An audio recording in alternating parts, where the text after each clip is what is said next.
Yazid बिन माविया पर लानत क्यों नहीं करते? हालांकि अहले सुन्नत के दूसरे मकाते फिक्र बरेलवी और देवबंदी हजरात यजीद पर लानत भी करते हैं और उसे पलीद भी कहते हैं। अच्छा भाई सुने जरा बात को।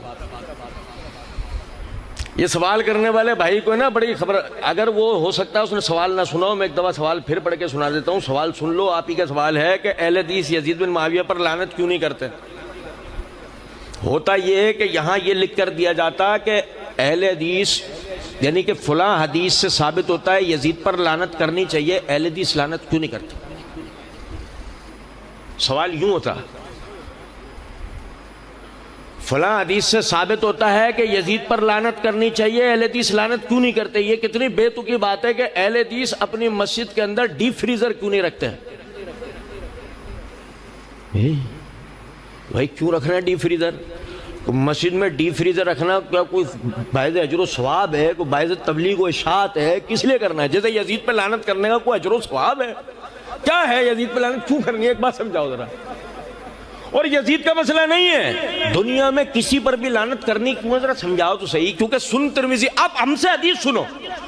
ओ ईमान, ओ भाई सुनो जरा इस बात को। अल्लाह के रसूल पे ईमान लायो, यजीद पे लानत करने के लिए लायो या पहले अल्लाह के रसूल पे मान लायो? अल्लाह के रसूल पे मान लायो ना, उससे यजीद का तो कोई ताल्लुक नहीं है। अभी जरा सुनना जरा बात को। नबी अकरम सल्लल्लाहु अलैहि वसल्लम ने फरमाया, मोमिन लानत करने वाला नहीं होता, मोमिन गालियां देने वाला नहीं होता, मोमिन झूठ बोलने वाला नहीं होता, मोमिन फजूल बातें करने वाला नहीं होता। अब आई समझ में बात कि हम क्यों नहीं लानत करते? अहले हदीस है ना इसलिए, ओ अहले हदीस और तुम करते नहीं। अबे हदीस है भाई इसलिए। तू बता तू क्यों कर रहा, जबकि हदीस है कि मत करो। तो समझ में आ रही है बात? अहले सुन्नत के दूसरे मकादे फिक्र, यह इंतहाई मादरत के साथ मैं एक बात कर रहा हूं, इसको समझे जरा इस बात को। और भाई कभी उन मकातिब फिक्र वालों से भी जाके पूछा है तुम करते क्यों हो? जबकि हदीस में तो अल्फाज है कि मोमिन ऐसा नहीं होता। जैसे मिसाल देता हूं मैं आपको बात, ये जो कह रहे हैं ना कि यजीद पर लानत क्यों नहीं करते, मेरा उससे सवाल है, तुम हुसैन पे मातम क्यों नहीं करते हो? ये यजीद पे लानत करने से अच्छा काम है कि तुम हुसैन का गम मनाओ और मातम करो। अब तुम्हारा जवाब क्या होगा कि नबी सल्लल्लाहु अलैहि वसल्लम ने मातम करने से मना किया? होगा जवाब या नहीं होगा? अबे तो भाई ऐसे समझ लो बात को, जैसे तुम्हें समझ में आया ना कि अल्लाह के रसूल ने मातम करने का मना किया, ऐसे अल्लाह के रसूल नहीं तो लानत करने का। भाई ने सवाल किया कि सैफुल्लाह मोहम्मदी साहब, आपने इंजीनियर मोहम्मद अली मिर्जा साहब की एक एक बात का जवाब दिया, यूट्यूब पर मौजूद है। क्या ये इंजीनियर मोहम्मद अली मिर्जा साहब की ग़ीबत नहीं थी जो आपने सोशल मीडिया पर की? नहीं थी। क्या कह रहे हैं? नहीं वो ठीक है, एक मिनट, वो आपसे थोड़ी जवाब पूछा, आप टेंशन में आ गए। सुनो जरा बात को। वो कहने लगे कि ये आपने उनके एक एक बात का जवाब दिया, ये ग़ीबत नहीं है। देखो ग़ीबत ये होती है कि मैं वो करता अपने बंद कमरे में। पहली बात तो ये समझो, मैं उसको पूरी दुनिया के सामने लाइव चलाता हूं, मेरे से सब सुनते हैं, और मैं उसमें साथ साथ हर तीसरी वीडियो में कहता हूं मिर्जा साहब को मेरे साथ बिठाओ। कहता हूं नहीं कहता हूं? कहता हूं ना मिर्जा साहब को मेरे साथ बिठाओ। मिर्जा साहब नहीं बैठ सकते, वो अपने किसी नुमाइंदे को बिठा दें। बोलता हूं ना हर वीडियो में, हर तीसरी चौथी वीडियो में मेरी होता। तो भाई ग़ीबत तो जब होती जब मुझे टेंशन होती, मिर्जा साहब मेरे उनके निकाले हुए ऐबों को लेके बुरा मानेंगे तो अब मैं क्या करूं, कमरे के पर्दे गिरा के चुप छुपा के अपने लोगों में बैठ कर, नहीं मिर्जा सही आदमी नहीं है, ऐसा तो नहीं कर रहा हूं। नंबर एक। नंबर दो, सुने जरा इस बात। मुस्तदरक हाकिम और मुस्नद अहमद के अंदर हदीस है, आयशा सिद्दीका रज़ियल्लाहु तआला अन्हा फरमाती हैं, नबी अकरम सल्लल्लाहु अलैहि वसल्लम मेरे घर में तशरीफ फरमाते, एक खादिमा ने आकर कहा कि फलां शख्स जो ना आपसे मुलाकात की इजाजत चाहता है। तो नबी सल्लल्लाहु अलैहि वसल्लम ने फरमाया वो अपनी कौम का एक बदखल्क शख्स है, बहरहाल उसे इजाजत दे दो। वो अपनी कौम का एक बद अखलाक शख्स है, बहरहाल उसे इजाजत दे दो। और भाई तवज्जो सुनना, तवज्जो से बात, वो शख्स वहां मौजूद था? और भाई सवाल करने वाले भाई, वो शख्स वहां मौजूद था, बाहर था ना वो तो, और अल्लाह के रसूल कह रहे हैं अपनी कौम का एक बद अखलाक आदमी है। बताओ ये ग़ीबत है या नहीं? पता है रियाजुस सालिहीन के अंदर और उसूल हदीस, रियाजुस सालिहीन का नाम इसलिए लिया कि आमतौर पर लाइब्रेरियों में मिल जाती है, और उसूल हदीस की जितनी कुतुब हैं उन सब के अंदर ये बात मौजूद है, रावी पे जरा के असबाब और क्या जरा करना गीबत है या नहीं, उस बाब के तहत आपको ये बहस मिल जाएगी। तमाम मुहद्दिसीन, तमाम मुफस्सिरीन ये बात कहते हैं कि किसी शख्स के अंदर मौजूद ऐब इज्तिमाई नुकसान का बायस हो तो उसका बयान करना गीबत नहीं होता। यह हदीस दलील है कि वो अपनी कौम का बदअखलाक आदमी था, मुझसे मुलाकात के नतीजे में कहीं ये खादिमा ये ना समझ रही हो ये कोई बहुत अच्छा आदमी है कि अल्लाह के रसूल इससे प्राइवेट में भी मिल रहे हैं, अलग से भी मिल रहे हैं, तो इसलिए पहले अपनी खादिमा को समझा दिया कि वो अपनी कौम का बदअखलाक आदमी है। तो गीबत जब होती है कि जो बंदे की जात के अंदर ऐब हो वो उसकी जात तक महदूद हो, उसकी जात से दूसरों को नुकसान ना हो रहा हो, तो अगर हम उस ऐब को बता के उसे बदनाम करने की कोशिश करें ये गीबत कहलाती है। लेकिन एक आदमी कोई गलत काम कर रहा है जिससे वो माशरे को नुकसान पहुंचा रहा है तो उसकी गलती बताने का मतलब माशरे को उससे महफूज करना होता है। और आपको पता है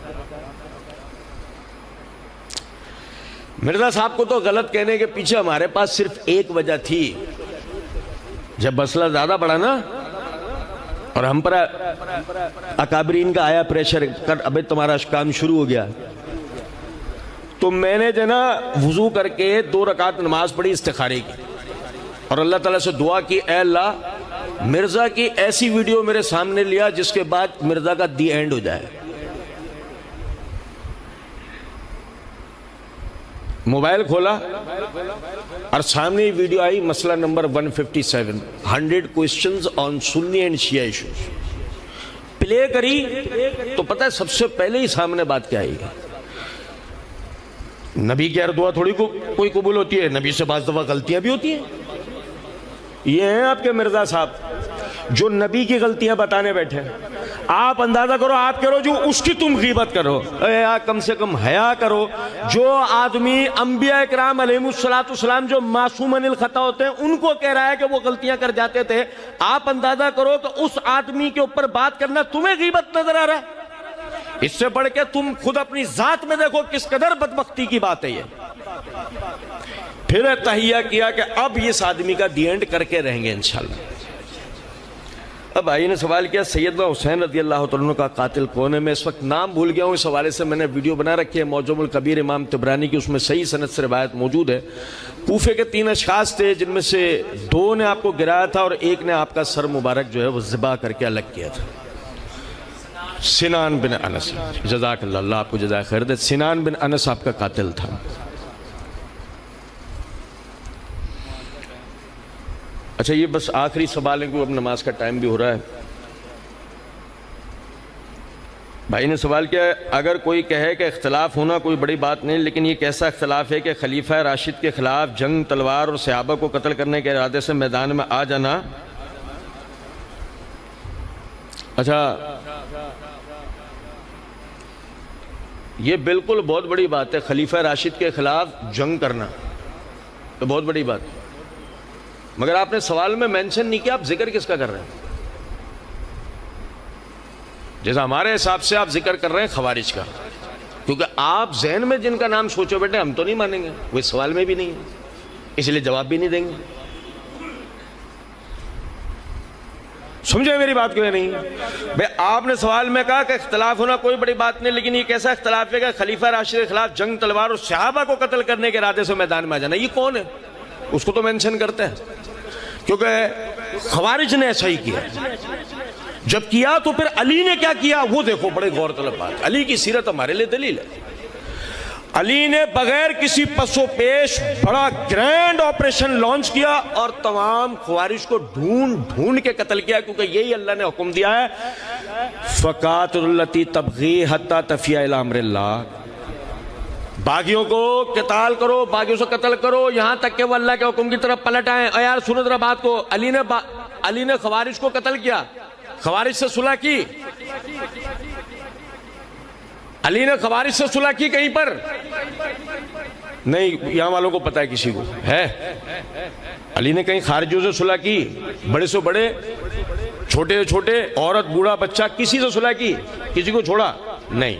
लेकिन माविया से सुलह की, मायदा तहकीम, चेयर्स, नहीं समझे? अगर माविया बागी होते तो अली उनसे सुलह करते तो कुरान की आयत की मुखालफत करते। फ़कातुल्लती तबगी हत्ता तफ़िया इला अम्रिल्लाह, बागियों को तो किताल करो, बागियों को तो कत्ल करो, या फिर वो हथियार रखकर अल्लाह के दीन की तरफ आ जाए। सही मुस्लिम के अंदर रिवायत है, तुम लोग अहले शाम का रुख किए बैठे हो और इन्हें छोड़ रहे हो।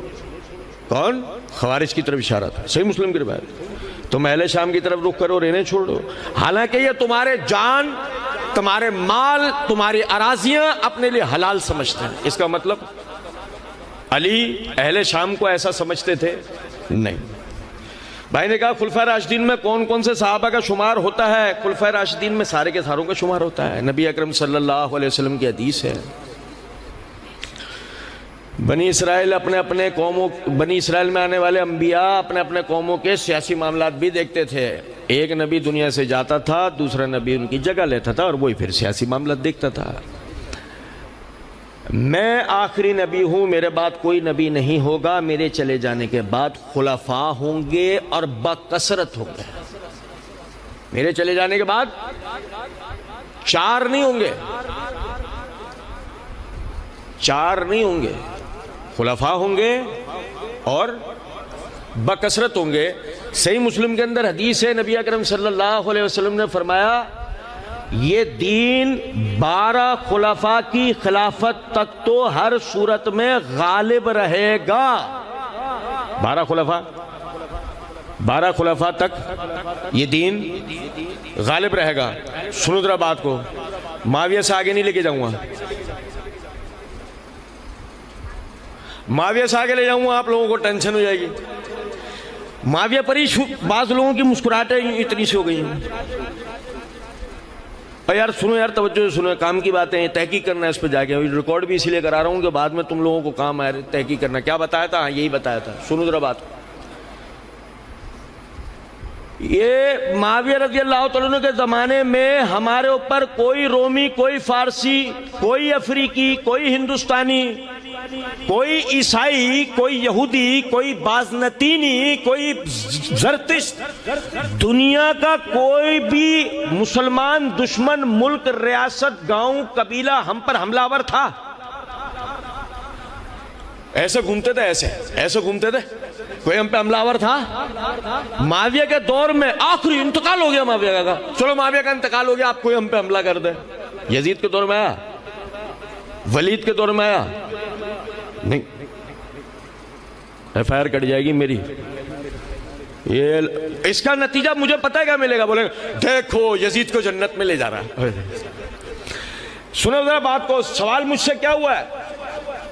सवाल मुझसे हुआ है खुलफा राशिदीन में कौन कौन था? मुझसे ये सवाल हुआ। मैं आपको क्या जवाब बता रहा हूं कि सही मुस्लिम के अंदर हदीस है, 12 खुलफा के जमाने तक ये दीन, अब 12 की गिनती पता है कहां खत्म होगी? जहां तक ये दीन गालिब था, हम पर दुश्मन हमलावर नहीं थे। जहां दुश्मन हमलावर हो जाए समझ लेना 13वां है,